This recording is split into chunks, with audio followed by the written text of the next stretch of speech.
नमस्ते सदावत्सले मातृभूमि। हम लोग आज ऑनरेबल सुप्रीम कोर्ट के दिए गए एक फैसले का विश्लेषण करने वाले हैं और ये फैसला प्रत्येक उस व्यक्ति के लिए इम्पोर्टेंट है जो कानून का जानकार है या कानून पढ़ता है या judicial services, higher judicial services का एग्ज़ाम दे रहा है, यूपीएससी का एग्ज़ाम दे रहा है या कोई भी कॉम्पिटिशन दे रहा है। इसके अतिरिक्त उस हर व्यक्ति के लिए इम्पोर्टेंट है जो कैद और कानून कैसे अप्लाई होता है उसको जानना चाहता है, क्योंकि ये बहुत महत्वपूर्ण जजमेंट है। क्या सुप्रीम कोर्ट अपने ही जजमेंट को इन परक्यूरियम घोषित कर सकता है? परक्यूरियम मतलब ये त्रुटिपूर्ण है, और कैसे कर सकता है, उसके नियम क्या है, ये ऑनरेबल सुप्रीम कोर्ट ने आज डिक्लेयर किया। पहले इस मामले का फैक्ट जानते हैं, क्योंकि सजा से पहले यानी कि जो सजा उसकी कटनी है उससे पहले उसको मुक्त करना, इसके तमाम तरह के अलग अलग नियम हैं, हर स्टेट के अलग अलग हैं। Praveen Kumar versus state of Haryana का ये मामला है, और Praveen Kumar versus state of Haryana में जो खास बात है वो ये है कि एक 2002 की नीति है उनकी सजा माफ करने की, और एक 2008 की नीति है। 2002 की नीति ये कहती है कि अगर किसी को उम्र कैद दे दी गई है तो 14 वर्ष के बाद राज्यपाल उसको छोड़ सकता है, और 2008 की नीति ये कहती है कि कम से कम उम्र कैद 20 साल उसको काटना ही पड़ेगा। तो कौन सी नीति सही है और ये नीतियां अप्लाई कैसे होती हैं, इस पर हम लोग आज चर्चा करेंगे। विषय यह था कि प्रवीण कुमार उम्र कैद काट रहा था। उम्र कैद काटते हुए 14 वर्ष उसके पूरे हो गए। 14 वर्ष के बाद उसने जेल अथॉरिटीज को लिखा कि मुझे रिहा करने के लिए कार्रवाई आगे की जाए। जेल अथॉरिटीज ने जब मना कर दिया तो वो हाई कोर्ट गया। हाई कोर्ट ने भी डिसमिस कर दिया। मामला ऑनरेबल सुप्रीम कोर्ट आया। सुप्रीम कोर्ट में 2 जजमेंट कोर्ट किए गए। एक जजमेंट 2010 का है और एक जजमेंट, हालांकि दोनों ही नीतियां 2002 और 2008 दोनों ही नीतियां पास हो चुकी थी। उन नीतियों के पास होने के बावजूद स्टेट ऑफ हरियाणा वर्सेस राजकुमार उर्फ बिट्टू 2021 का एक जजमेंट है, और एक जजमेंट ऑनरेबल सुप्रीम कोर्ट का ही 2010 का है। 2010 state of Haryana versus Jagdish.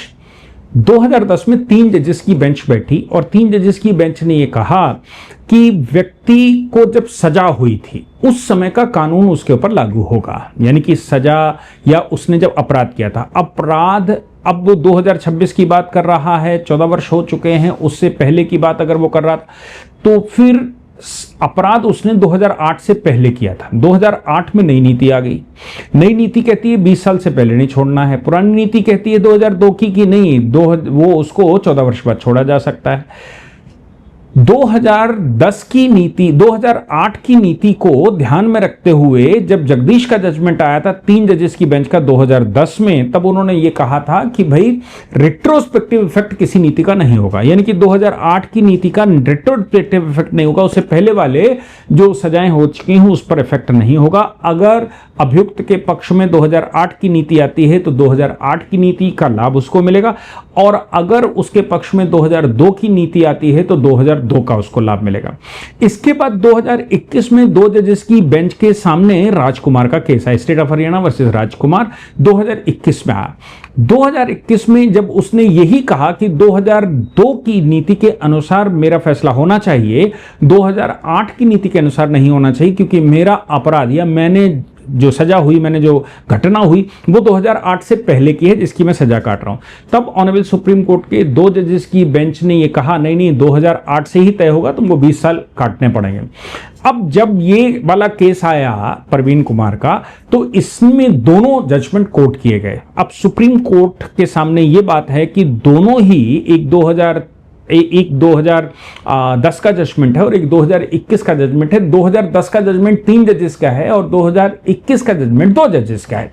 तो सवाल ये पैदा हो रहा है कि सही कौन सा है, या मैं कहूं कि इसमें किस पर विश्वास किया जाना चाहिए, कौन सा अप्लाई होगा। सुप्रीम कोर्ट धर्म संकट में पड़ा। अब सुप्रीम कोर्ट के 2 जजेस की बेंच ने, ऑनरेबल जस्टिस करोल और ऑनरेबल जस्टिस कोटेश्वर, इन 2 जजेस की बेंच में जब ये मामला गया तो उनके सामने ये बात आती है कि कौन सा जजमेंट सही है। सुप्रीम कोर्ट ने कहा देखिए कितने जजेस हैं ये वैल्यूएबल नहीं है, कितने जजेस में कितने जजेस ने कितने का जजमेंट दिया, ये वैल्यूएबल। क्योंकि एक बहस ये चल रही है कि 5 जजेस की बेंच का एक जजमेंट 5 जजेस से है और एक 7 जजेस की बेंच का है जिसका जजमेंट 6-1 से है।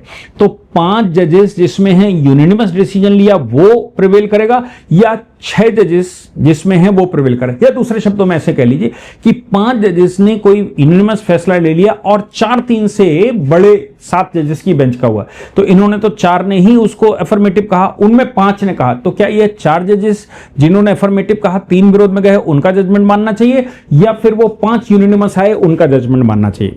सुप्रीम कोर्ट ने कहा कि देखो, सबसे पहली बात तो यह है कि बेंच कितनी बड़ी है ये वैल्यू नहीं रखता, कितने जजेस उसमें पॉजिटिव नेगेटिव हैं ये वैल्यू नहीं रखता। एक बात बिल्कुल क्लियर है कि बेंच जितनी बड़ी है, यानी कि 7 जजेस की बेंच चाहे किसी रेशियो से आया हो, 4-3 से आया हो, 5-2 से आया हो, 7 जजेस की बेंच का फैसला मतलब 7 जजेस की बेंच का है, वो सबका फैसला माना जाता है। 5 जजेस की बेंच में चाहे वो 5-0 से फैसला आया हो, वो तब भी उसके सबऑर्डिनेशन में बैठता है। एक बात।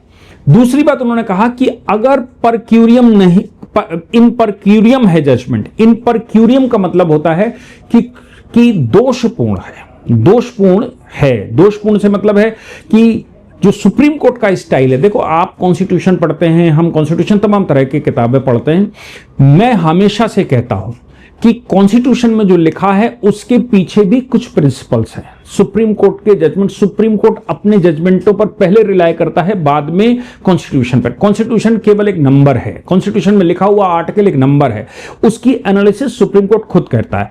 और सुप्रीम कोर्ट जब भी जजमेंट लिखता है तो वो ये कहता है कि अभी तक के पुराने सभी जजमेंटों का हवाला देते हुए नया जजमेंट आना चाहिए। अभी तक के सभी जजमेंटों से मतलब है अगर इस विषय पर पहले भी कुछ जजमेंट आ चुके हैं तो उनको इसमें कोड या उनको कंसीडर किया गया है कि नहीं किया गया है।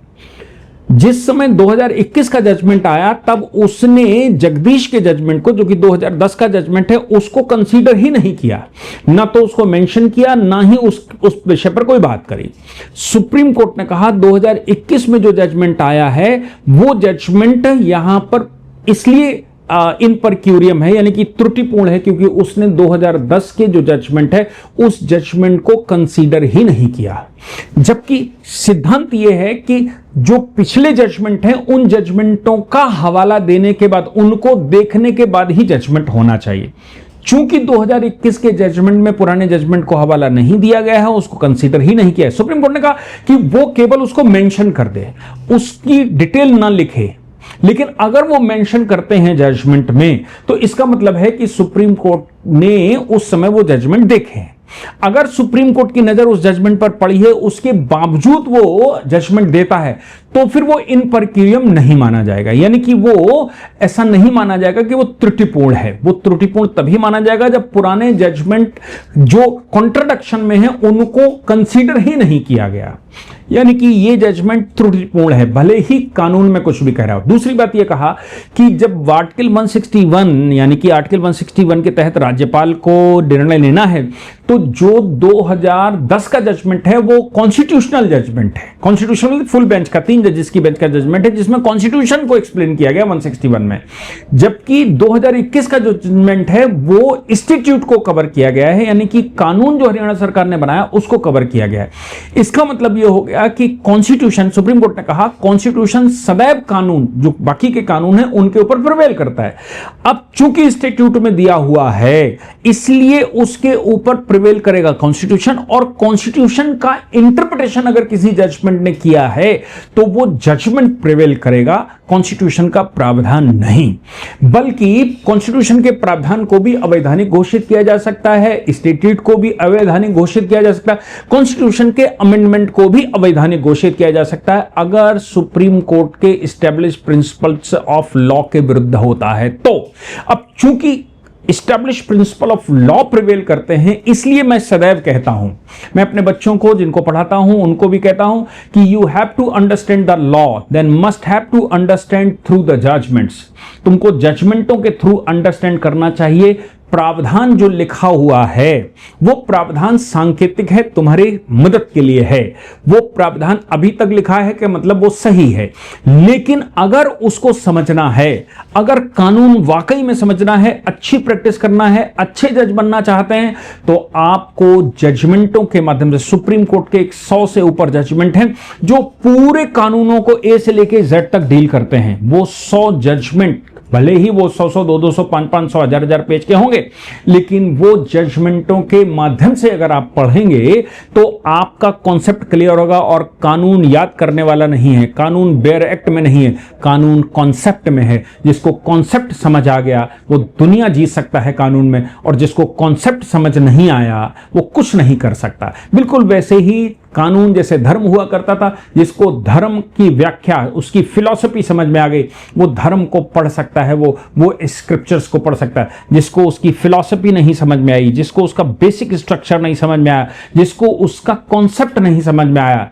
वो शब्दों में अर्थ नहीं अनर्थ निकाल कर तमाम तरह की बातें करेगा। इसलिए यहां आज की तारीख में ऑनरेबल सुप्रीम कोर्ट ने कहा पुराने जजमेंटों का चूंकि हवाला नहीं दिया गया, इसलिए इसको त्रुटिपूर्ण माना जाएगा और वो जजमेंट वैलिड नहीं है। याद रखेंगे, इसमें भी केवल रेशियो के पार्ट को ही देखना है। उसने जो ओबिटर डिक्टा बोला है, उसने जो बाकी की कहानियां लिखी, उससे मतलब नहीं। जजमेंट का जो रेशियो लिख रहा है, यानी कि जजमेंट का जो कारण उसने लिखा है, वो कारण इंपॉर्टेंट है। वो कारण ही प्रेसिडेंट बन सकता है, वो कारण ही आगे के लिए काम करता है। बाकी वो जो कहानी लिखता है, वो अपने मन की क्या लिखता है, वो और कोई स्टोरी डाल दे जैसे तैसे लगा के, वो इंपॉर्टेंट नहीं होता। इसलिए इसका रेशियो जो लिखा हुआ है 2021 के जजमेंट का, वो 2010 के जजमेंट को हवाला नहीं दे रहा है, उसको कवर ही नहीं कर रहा है। इसलिए 2021 का जजमेंट बाद का होते हुए भी अवैध है, इन पर क्यूरियम है, यानी कि वो त्रुटिपूर्ण है और वो जजमेंट माना नहीं जाएगा। मैं समझता हूं कि इन पर क्यूरियम एओआर के एग्जाम के लिए भी बड़ा इंपॉर्टेंट होता है, और कोई भी किसी तरह की प्रैक्टिस करता है, कौन सा जजमेंट बाइंडिंग होता है और कौन सा बाइंडिंग नहीं होता है, इस विषय की व्याख्या इस जजमेंट से अच्छी नहीं की जा सकती जो ऑनरेबल सुप्रीम कोर्ट ने किया। जय हिंद, जय भारत, वंदे मातरम।